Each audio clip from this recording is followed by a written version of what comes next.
I know, weaving in your yarn tails is maybe the worst step for knitters. It's boring, especially when you can usually get away with just wearing something without weaving your ends in. But trust me, it's worth learning how to do it right. We'll show you the most common ways to weave your yarn tails into a project once you've bound off the last stitch. Hi, I'm Hannah from knitting.com, and today we're going to be learning 2 ways to weave in your yarn tails. Not only does it make the insides of your knits look nice and professional, it will also help them hold up year after year as you hopefully wear and love your finished knits. There are 2 basic rules to follow. 1, no matter what, you'll want to weave your ends in on the backside or wrong side of your fabric. That just makes sense.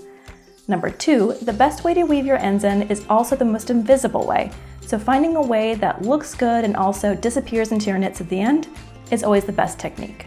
To practice with me today, you'll need either a swatch or an almost finished project with you on hand.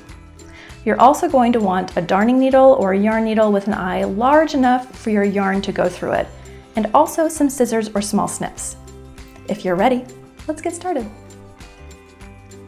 We're going to be weaving in our ends in a garter stitch swatch.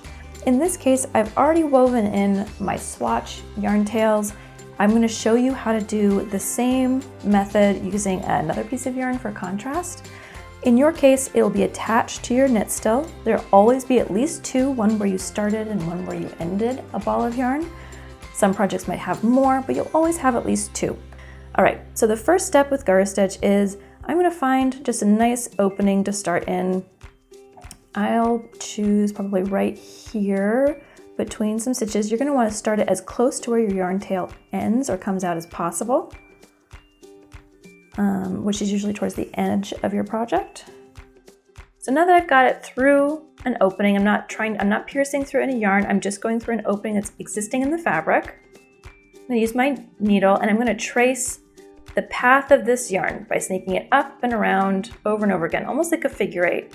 So in this case, I'll go up through this purl bump. So you can kind of think of purl bumps as smiley faces or frowny faces. Same with garter stitch. So it's a smiley face where it arches upwards and a frowny face where it arches down. I'm going to go through up through the smiley face version of that purl bump. And then I'm going to trace this all the way up, actually one more purl bump. I'm going to arch it down following that frowny, the upside down arch of that next purl bump. And I'm going to come actually back down at an angle to the one down below it as well. And sometimes it can be a little tricky to pull it through. You want to make sure when you're pulling your strand through, you're not cranking it down so it distorts the fabric. You want this to be as invisible as possible, so try and keep that tension the same as the fabric around it. So now we're going to trace that smiley face purl bump next to it, come up, and then go back through in that same loop. So you're still tracing, it's the same way that you would form a stitch. So up through the purl bump above. Again, make sure your tension is matching the fabric around it. Coming back down through 2. So you're over 1, down 2. You're going to want to do this for at least maybe 4 or 5 stitches, sometimes more if your yarn is slippery, sometimes less if you're using a really bulky yarn. And when you're ready, since this is the back side, remember, not the front side, we're going to snip our yarn tail once we've gotten as far in as we want. Like that.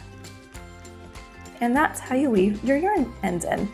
This is a really nice way to finish your knits.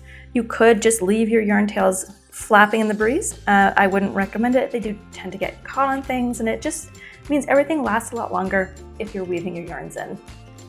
All right, that's how to weave it in on garter stitch. In this case, we're going to take a quick look at this fabric. So you can see, because it's knit, there are rows and rows of little V stitches. We're going to insert our needle that's threaded with our yarn tail that's attached to our swatch through the bottom of one of these V stitches. So if I pull the fabric apart, I can see here's a V and here's the bottom where it opens up. I'm going to put my darning needle right through there.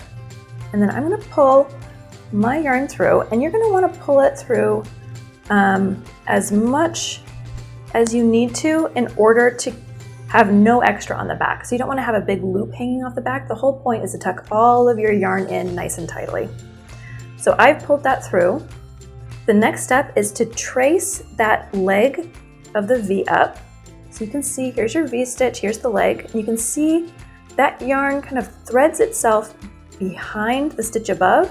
We're going to trace that path and run our darning needle behind the stitch above, behind the two legs right above where we came in, and pull that through. You want to pull it so that the strand is about the same density as the ones around it, so it looks the same, so it's not super chunky. You don't want to pull it so tight that it gets sucked into the fabric either. Make sure it just matches everybody around it, about like that. Then you're going to go back in where you came out, so back into that hole, to the back side. Like that, you're just pulling it just enough that it lays nicely. The next thing to do is you find the next V over. You're going to go through the base of that one, coming from the back, and it might take you a few tries to find that little hole. So here it is with my darning needle. I'm going to pull that through, and I'm going to make sure that there's no loops in the back. So no loops. Nice and flush on both sides. We're again going to come up behind the legs of the stitch right above, pull that through, and then back in where you came up. You're going to keep repeating this and see how that drew a little tight for my preference. I'm going to loosen that up using the darning needle and just keep playing with it until it looks good. You can also fix a lot of that in blocking afterward. So you're going to keep weaving your yarn in until, I would say, at least, I like to do it for 4 stitches. So when you're done, you just flip it over and take a pair of snips and just snip it off. So now that's properly anchored, it's not going anywhere, and your garment will hold up so much better over time if you've properly woven your ends in. That's about everything you need to know about weaving your ends in. If you found this tutorial helpful, be sure to click the thumbs up and leave a comment down below. Subscribe to knitting.com if you'd like to stay in the loop, and check out our other social media channels. Thanks for watching, and we'll see you in the next one. Happy knitting!